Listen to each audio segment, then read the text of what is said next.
Maya, welcome to the Game Informer Show. Thank you. Thanks for having me. Yeah, it's an honor to have you. It's an exciting week for you guys over there, huh? That's an understatement. Okay, what's it like? Set the scene. Okay. You know what? It's a total mixed bag of emotions right now. I think that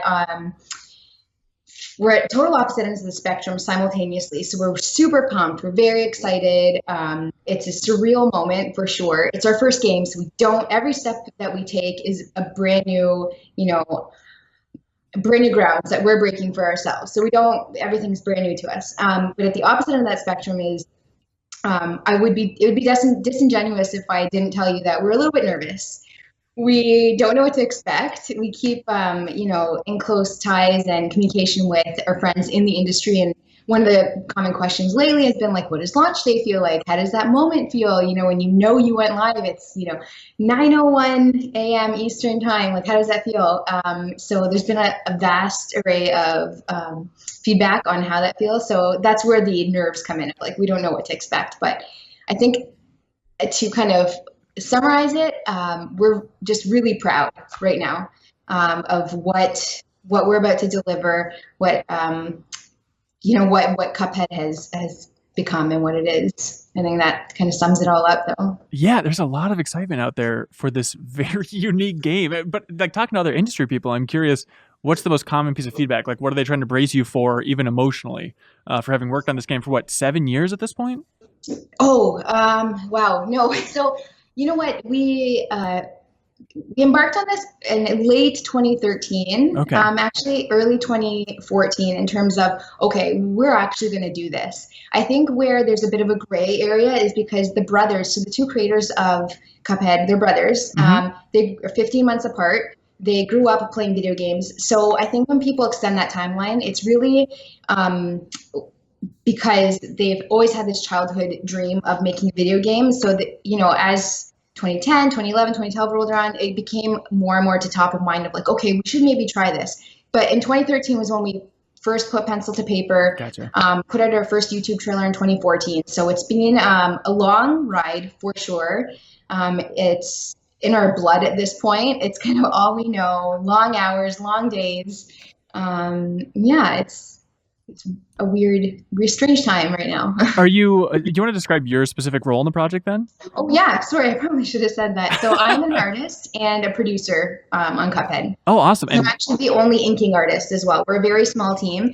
So aside from having to wear multiple hats, there's just everyone carries a big, a big load as well. Yeah, a lot of responsibility. Yeah. So, how big is the overall team? The core team is about 15, including myself. Oh, wow. And when did you join the project? What was that process like? What did you start out doing?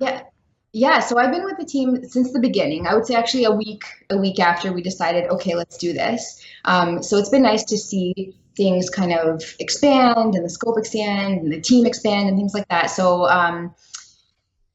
but back in 2014 or late 2013 was when I joined. And yeah, we didn't just go on a hiring blitz from a 4-man team to 15. It was progressive. I think that the biggest jump was in 2015 when we decided to increase the scope significantly. When we realized, okay, well, this is way too much for all of us to do. We need to hire some more people. Well, I know, when we're recording this, it's Tuesday. Game comes out Thursday, Friday? Friday. Yes, okay, so I understand you're still looking for the future. You're looking forward to the future. But I wonder if you could just kind of turn around and think about the past, think about this entire project a little bit. What's been the most striking aspect of it for you? What's the most interesting thing you didn't expect to learn along the way? Most pivotal moment? What really stands out about the entire game's development for you? I think that's a great question. I think the response and the feedback and just the community around Cuphead, we were not expecting it whatsoever. And I'm being honest with that because initially when we set out to do this, it was just supposed to be 8 bosses, a Mega Man style select screen, very, very small scope because we didn't know if there was going to be an appetite for it. We were way out in left field in terms of marrying 1930s art style with 80s gameplay and Yeah, and the medium that we used, we just didn't think anyone would really like it. So we're like, okay, let's tinker around with this in our spare time as a hobby. And so that when we saw the response out of our first E3 and, being approached by Microsoft, it was just that's the biggest thing. And then, being in this moment and looking at the game and being able to play the game as a whole rather than just seeing it in black and white, as I'm drawing, that is an eye-opening experience as well. Like, oh my gosh, I haven't seen this in a year because the art would have been done like a while ago.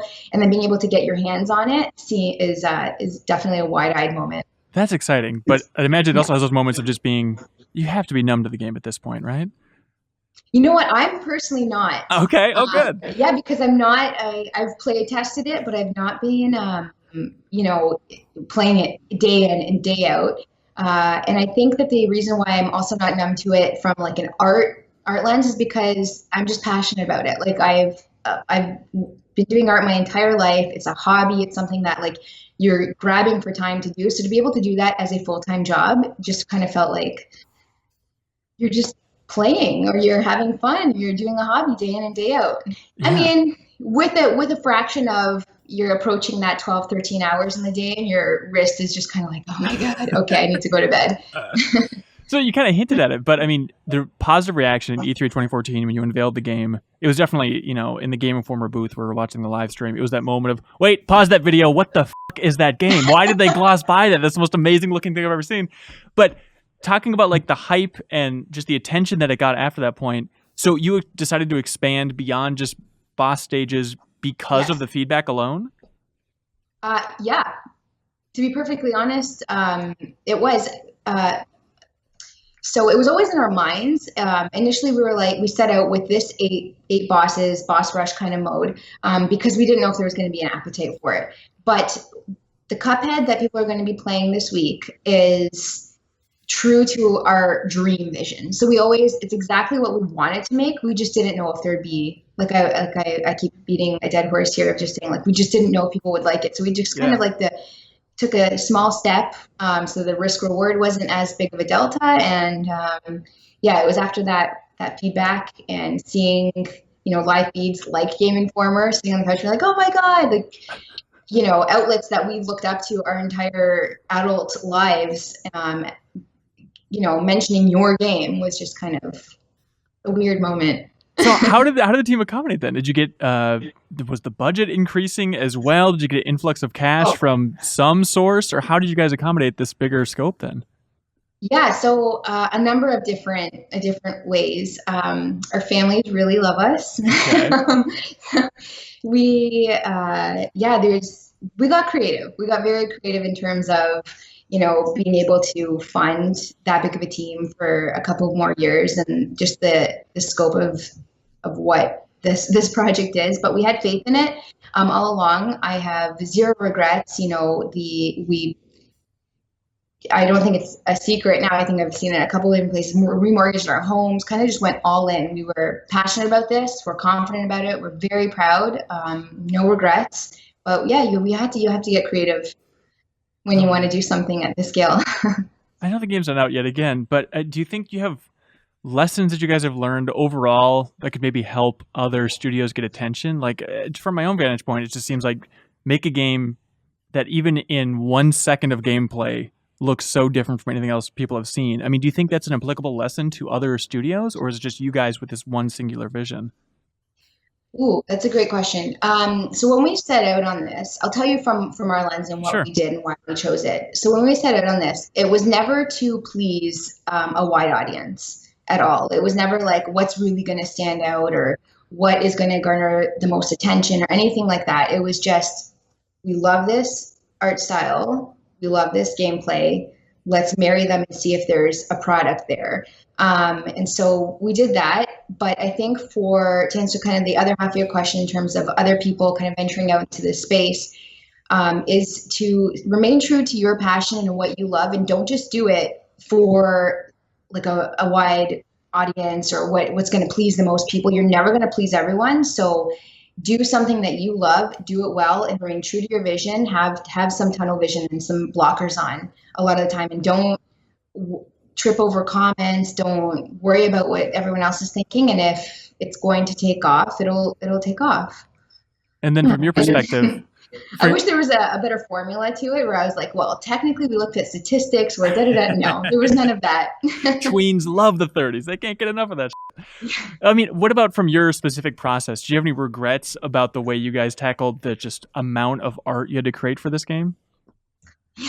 We joke about it. We joke about like, what's wrong with us? Like, who would ever do this? Why are we doing this? Like, our basements are full of paper. I'm talking banker boxes full of paper everywhere. But looking back on it, definitely no regrets. Absolutely no regrets, because we would never have the look that we have, the fluidity, the gameplay, precision, things like that, if we didn't do it in the style or with the medium that we did, being on paper with pencil and inking it and things like that. If you do things, backtracking 3 years ago, when we set out on this, we actually did it digitally at first, and animated digitally, but we couldn't get the look. It just didn't look right. Something was off. It didn't look like the 30s. And so we were turning our wheels and thinking like, okay, what is it? What is it? What is it? And then at the end of the day, I think it was Chad that was just basically like, okay, well, let's try it and let's do it the way that they did in the 30s. And maybe it'll look like it did. And so, yeah, I don't think that we would have the look we did today if we didn't. Can you just lay it out? Like, I'm trying to even envision what this looks like. Is it literally you with giant pads of paper sketching and then flipping back and forth, old Disney animator style, looking at like the previous frame and then going that in and then scanning those in each individually? So we actually, it's definitely not just me. We have a team of, there's a whole 5 animators. Okay. So still really, really small, but the most talented people that we could find. We had to go right across North America to find people who were classically trained, still did, animate on paper, not just digitally. One of them's 93 years old. But yes, exactly as you said, we come up with a concept, either the look of what a boss or an enemy is going to look like in a stage, or we come up with the gameplay first and then have to come up with the art or the look of that boss later. So whichever one comes first is a moot point, but basically the artists, the animators will concept it out based on kind of Chad's direction and vision of like, okay, it kind of needs to be like this blue blob jumping around the screen. They go to come out with a bunch of concepts. We either nail it on the first go, or if it takes 3 weeks to come up with a concept that's true to that vision, we'll take 3 weeks, which speaks to, the duration of how long this game has taken. And, our previous delay, we couldn't pinpoint an exact time of how long it was going to take to get the look right. Then they would go through and animate on keyframes. And then once the movement, we wanted a boss to kind of dart to the left and then bounce back after bouncing off a wall or something like that. When we have the keyframes in and done and that look is approved, we go through and animate in the in-betweens at 24 frames a second. Then it gets passed over to myself, where I go through and ink everything, or do any cleanup if needed, tie down, ink it, and then that's at that point where we scan it in and color things digitally. So the entire game runs at 24 then? Yes. It runs at 60 frames a second, but it's animated at 24. Okay. God, that's complicated and weird. Like, I remember... I know, it is. On the South Park cover story trip, I remember Obsidian originally with Stick of Truth. They tried to make the entire game at 24 frames a second, thinking like, well, that's how it has to look technically for South Park, and it just never worked out. But did you guys ever experiment with the game actually running at 24 as well? No, I think that a big part of why we wanted it to run at 60 frames per second was for gameplay and look as well. We wanted it to be a lot more fluid and not choppy at all, and gameplay from a precision lens. So it's a lot of frames, frame rate. I can't even wrap my head around the math of how the hell that works. But it's very funny to see you guys coming out as Microsoft is also pushing the Xbox One X in such a big way. Like, the future of graphics. And you have the oldest looking game I think that's ever been made. Yeah, I think so. Did you have any examples that you look to of other studios that have done this level of hand-drawn animation? So not from a gaming lens. So for the art style and the aesthetic was purely just drawn from cartoons from the era. So old Disney, Silly Symphonies, Fleischer Studios, Betty Boop, all of that. And then from gameplay wise, we really, really looked up to games from the late 80s, early 90s. So Contra 3, Gunstar Heroes, Thunder Force series, that whole gamut. Yeah. What, all right. You've probably watched a lot of these. Maybe it was years and years ago when you guys were coming up with the original vision and whatnot. Is there one or two old cartoons that you'd recommend people check out? Just the most interesting, strangest, most fascinating examples? Okay, so my personal favorite is Skeleton Dance out of the Silly Symphonies. Yeah. Like, I don't know what it is. My kids watch it. I don't even force them. I was like, do you want to watch a skeleton dance? They're like, yeah. It's a little spooky. Totally. I know for Chad, for him specifically, it's still out of the Silly Symphonies. I think it's Swing You Sinners and Bimbo's Initiation. And then really, I can't even pick something out of Fleischer Studios. Like, Fleischer was a really big influence. If not more, at least on the same level as Disney. I think Disney gets a lot of the credit because they're still around today and things like that. But yeah, the Fleischer Studios, those brothers. Just Fleischer in general. There's a YouTube comment on our channel today that stood out to me, where somebody was asking, like, I wonder what would happen if you went back in time and showed this game to somebody from the 30s. Do you guys ever think about that? Do you think you could completely fool, even like, I guess you could technically do it with a grandparent today, right? Just run this game and see if they would think that it's an old cartoon. Yeah, you know what? We have done that test on my father-in-law, actually. So he would have, seen those cartoons and been kind of in that era. And aside from, it being colored, and a lot of those cartoons were black and white, he was just like, it's spot on. Awesome. Obviously, probably a lot more design elements in this game rather than in those cartoons. In the cartoons themselves back in the day, they were maybe a little bit more simple and not so many like background elements and things going on. But we wanted to make it a lot more colorful. Yeah, absolutely. And can you talk about the relationship with Microsoft, how that came about, and kind of the evolution of you guys getting intertwined along the way? Yeah, that stands out as like a pivotal moment for us. And I still remember that day vividly. Even looking back, how many cool, amazing things have happened and opportunities and meeting so many people and things like that. Still getting that call from Microsoft after we put out our first YouTube trailer, like we just created a YouTube channel, put out the video, kind of threw it out there into the black hole of the internet to see what happens. And it boomeranged right back with Microsoft giving us a call, basically saying that they're interested on getting this as a console exclusive. And, all the stars just aligned perfectly for us at that time. We have zero regrets whatsoever. We're very happy with it. As a partner, they have been I don't even know. I don't want to say phenomenal because that even feels like an understatement. They have the production support, the technical support, the PR support, being at, Gamescom, PAX, E3, the stage presence, things like that. We would never be able to do that. We're small, half a third of our company, we're just family, we would never have the reach that we do right now without that partnership with Microsoft. And at the other lens, I know I sound like an infomercial right now. It's true. The other part of that was a lot of people do come up to us being like, oh, were they pressuring you for dates? Are they pressuring you for dates and things like that? That was one area where they were totally hands off. They were confident in our vision. And when we went to them last year with that delay, they were just, you know what? You do what you need to do to make this game true to what you set out to do. And we trust you with that. So that was a big weight off our shoulders as well, not to have somebody or something kind of lurking on you. So no, they've been a fantastic partner. Yeah. The Idea at Xbox team, under Chris Charla, all of them. Yeah. All of them have been phenomenal. And also, it's just so nice to see that Microsoft is cool with the game also launching on Steam day and date, right? Yeah, there was no issues with that whatsoever. It was a really important thing to us back when we signed with them, saying, aside from being console exclusive, would there be like a time duration that would just be on Xbox? That was never even an issue. It was important to us to be on Steam and GOG at the same time that we launch. And yeah, that's amazing. And just the official wording, I know this is tricky, console launch exclusive, or what's the official word on it ever coming to another platform? Lifetime. Lifetime console exclusive on Xbox. Holy God, that's a hell of a deal. Yeah.